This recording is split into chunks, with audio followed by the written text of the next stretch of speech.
Hello, everyone, and welcome to episode 66 of Throwing Your Parents Under the Bus. Today's topic was inspired by that winter weather that's creeping in. Veteran crash investigator and driver safety expert Mike Pehl has been sharing some really helpful tips to get a new driver ready for those cold and slippery roads. And right now, I'm going to hand it over to our enrichment seeker who's introducing a video Mike wants to share.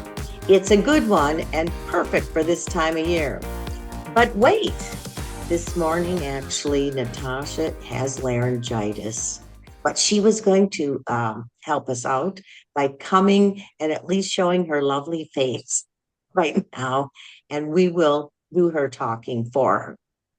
Now, we're going to watch what happens when a car driving on a snowy, sloppy road overcorrects and is careless. So we're going to show you that video, and then Mike's going to continue to talk and give you good tips. Okay, here we're going to look at a vicious crash out on a multi-lane road. And you know, one of the things I teach is we have killed more people in the left lanes of multi-lane roads with people doing crossovers from other lanes. So you know what? Get your business done, whether it's a freeway, a multi-lane, double lane road, double yellow line road. Get your business done in that left lane and get the heck over to the right. Remember, you have so many benefits to the right. You know, taking a ditch is better than losing your life.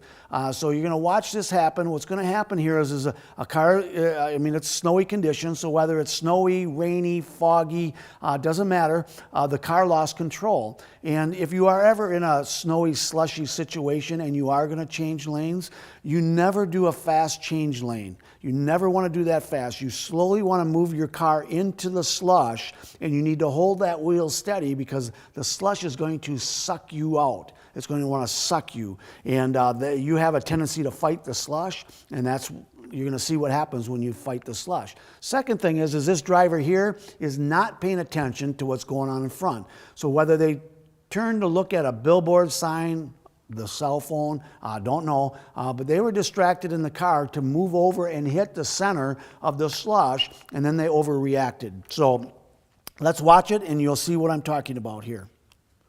Okay, so we're just driving down the road, and again, you see it's the multi-lane. You know what? Look at how close you are to head-on collisions when you're in that left lane. All right, look at all the room you have to the right if you were in the right lane. Car just changed lanes up there. Now watch this car, moved over, hits the slush right there, and there they go, hits the truck, back over, and their life is going to end right there. Boom. Okay? See, disaster because somebody wasn't paying attention and somebody didn't know or somebody didn't practice during their wintertime lessons.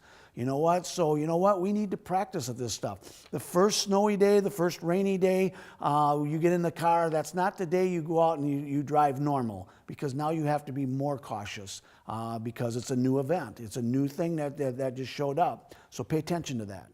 Wow, guys. Listen, pay attention to that. I purposely wanted this video to happen, this podcast to happen all over our northern, well, actually all the way down to our mid states up. We're going to start having ice and snow. And that video shows you what happens when you hit slush and you lose control of your car. First of all, I want you to always remember this. When you go into a skid, don't look at the danger you're going to go into. Look at where you want to go. Your mind will take your hands to the middle of the road. In saying that, sometimes you're better off just going into the right ditch. It makes no sense for you to try and regain control of a car on a 55 mile an hour, 60 miles an hour, even 35 mile an hour road and end up getting T-boned by somebody because you can't pull that car out. The ditch, remember, our benefit is always to the right. You're going to get towed out. Your car's probably not going to be smashed up. Nobody's going to probably die. Nobody's probably going to get hurt. But listen, our first ice storm, snowstorm, accumulation of snow is a nightmare for every city in wherever the snow happens. All right. You watch all the people that are going to crash on the first snowfall. Why? Because they take all their dry road habits, which all summer long we do. We come up to stop signs and stop too fast. Can't do that in the wintertime. Why? Because you're going to slide into the intersection. Coming up to the back of a car, coming up too fast. Why? Because you're going to slide into the back of that car. Now you're going to push them into the intersection. Or we're going to just go too fast for conditions and lose control of the car, which you just saw. So it's time, just remember this. When I come up to a stop, I don't want the front of my car, the momentum should not be going down. You should be releasing your brake and rolling to your stop. If you can do that, you're not going to slide through any intersections. You're not going to rear end the car in front of you. You're actually going to help all the people behind you because guess what? You're forcing them to slow down earlier also. All right. So you're almost going to eliminate yourself being rear-ended. But it's vicious out there on the road when you lose control. Slushy, snow accumulation that has been moved by the tires, where you just have tire patterns. When you get outside that pattern, that's where your car is going to hydroplane. It's going to suck you into ditches. It's going to suck you into oncoming traffic. We're always going to have, and I'm going to say this, we're always going to have the idiot that thinks they can go 55 in a 55 mile an hour speed limit in the middle of a snowstorm. You're always going to have that person. And you always end up finding them up in the ditch a little ways up. The problem is we don't want to be around that foolish person when they lose control of that car. So remember, focus where you want to go.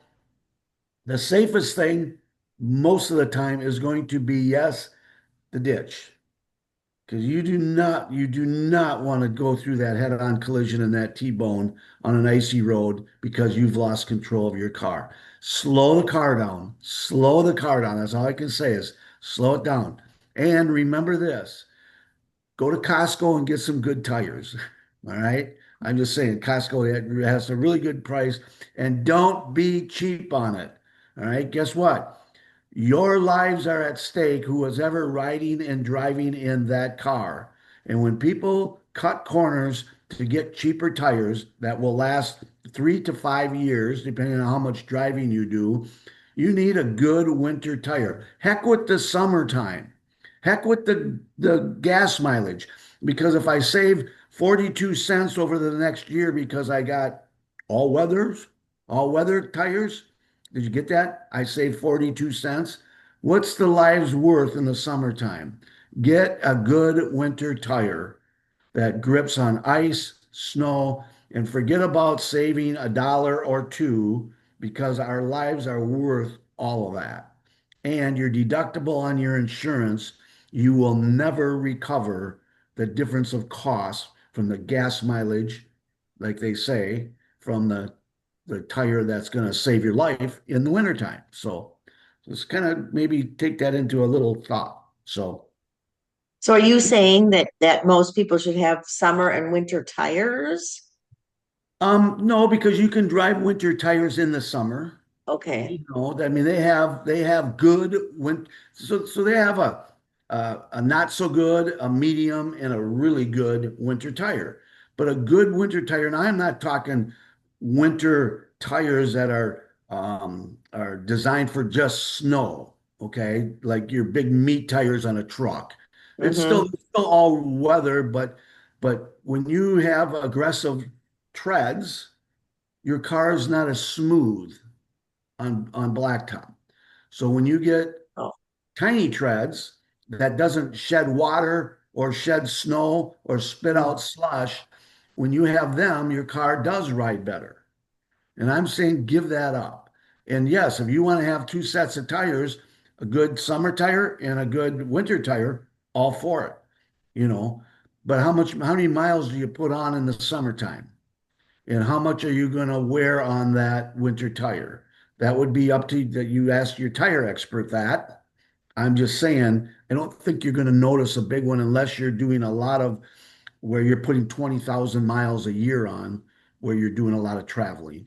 to and from work every day, I don't think you need two sets of tires. So, you know, Just get good ones. just get good tires. If you guys out there would just do the statistics on car accidents and tires, you find out. We did a podcast on that. I don't know, earlier in our podcast debut. Um, we talked. I mean, it's like 78 or 80% of car accidents, if they had good tires, would not have happened. So, you know. So anyway, drive safe, slow that car down, Mm-hmm. roll to your stop. Don't stop to your stop. Roll. Slow it down. Front end up.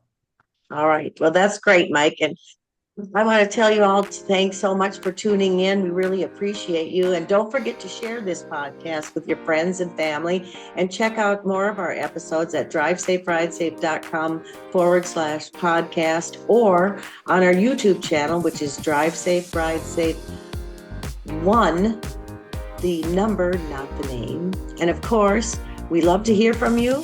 And so you can send your questions or suggestions to drivesaferidesafe@gmail.com. And of course, that's it for episode 66 of Throwing Your Parents Under the Bus. And I'm Jane Ubel. And remember to... I have to do Natasha's here, so drive safe, ride safe. .com. Bye.